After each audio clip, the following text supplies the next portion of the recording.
Okay, so what we have here is a Heuer Ortavia, currently very sought after. It's a 2446, but this one has a few interesting quirks. It's very much, I suppose, what you would call a barn find. It is largely filthy, and we did remove some of the dirt so we could check serial numbers and model numbers. Sadly, the movement is also fairly grubby, so although complete and in reasonable condition, it isn't running.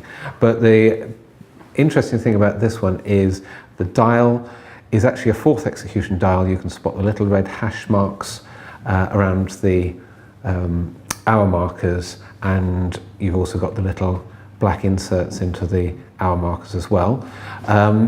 But that's incorrect for this watch. So we've got the original third execution handset, and the date of the serial number would take us back to third execution cased as well, which is one of those imponderables. Was there dial damage very early in its life? It's because we bought in 68, 69, and a year later was having its dial changed as a service and therefore got the next execution of the dial? Or was it one of those on the cusp pieces where, yep, they had the new dials in, they run out of the old ones, using up the old hands? It seems a little early for that. I lean more towards the damage to the original dial and swapped in a couple of years later.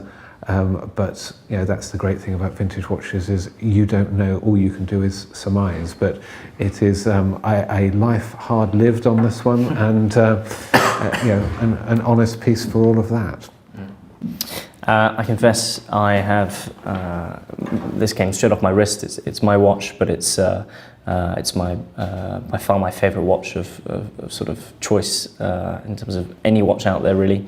It's a 3940G from Patek, but it's from the second half of 1989, and I think 89, second quarters, when they first introduced the white gold variant. From recollection, 87 is when the watch came out, and whilst they've obviously reissued multiple executions of this watch with different reference numbers, the earliest pieces with the sunken subdials, with the shadows, just for me, are absolutely perfect. And the size, I think it's from recollection, I should know, 36 or 37 millimeter, but it just fits perfectly on the wrist. And to have a slim white gold perpetual calendar with so much going on dial side, at a time when, you know, the watchmaking industry was still somewhat unsure of itself, I think makes it an absolute classic.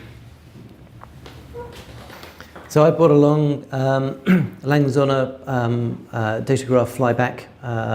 Started production in 1999, and one of the things that I love about this is the history and the story of Lange Söhne themselves, and the fact that they restarted themselves after the unification of Germany, but they did it in the traditional German style. So they went back to their roots, and it has an exhibition back. And the finish on the movement and the quality of the movement is absolutely sublime. It's a real collector's piece of the future.